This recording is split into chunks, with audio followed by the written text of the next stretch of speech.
things that can only be done on a bipartisan basis. Only. These are the things that need to be dealt with, cannot be dealt with by one political party. I'll leave you with that.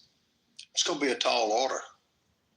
It is. To get bipartisan. It only grows. It gets taller every year. Yeah, it does.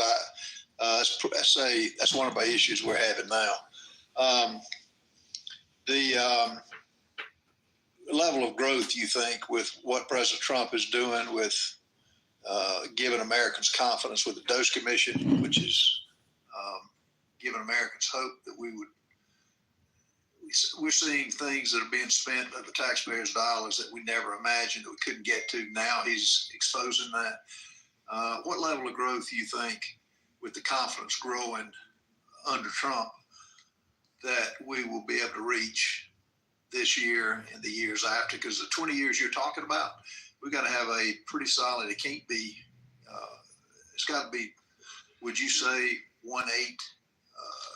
2% growth of GDP? For a long time, people thought that U.S. potential growth was a little bit below 2%. I think we've had we've had 5 years of good productivity growth, and we hope that'll continue. If that does continue, then it might be 2 or 2.25. If you're talking about long-term budget assumptions, though, I'd be conservative and say 2%. You think that's doable? 2%, yes.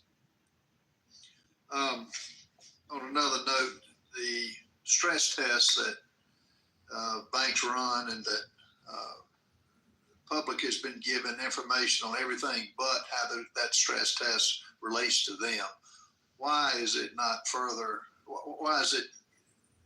Most people don't understand what it is. Why is it not broadcast more, in your opinion? Why the stress tests? Correct. So the theory from the beginning was to not to disclose the whole models and the way that they worked, because in a way that felt like giving the test in advance.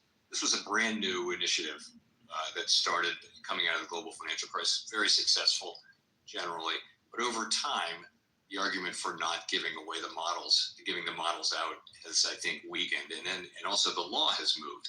The Supreme Court has moved to reduce the level of deference given to agencies and increased our obligations to be transparent under the Administrative Procedure Act. And so it's time to disclose the models. Thank you so much. Thank you.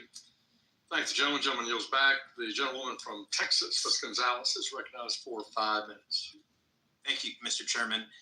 And thank you, Chairman Powell, for joining us this morning.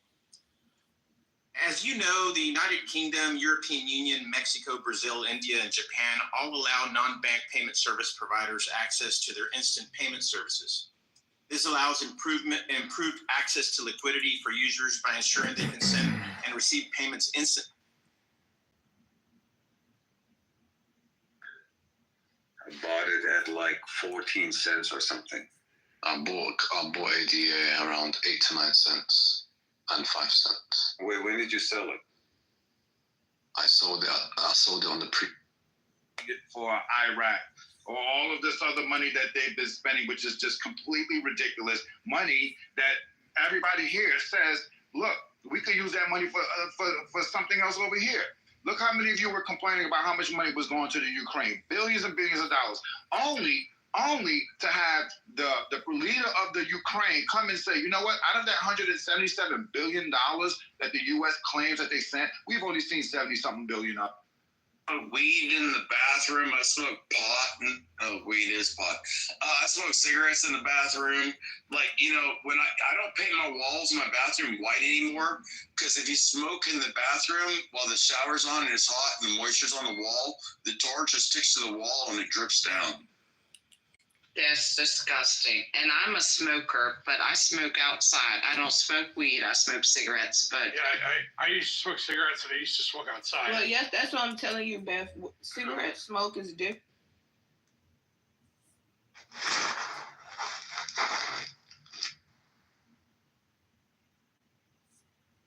But I bet I could get your shit working if it broke down.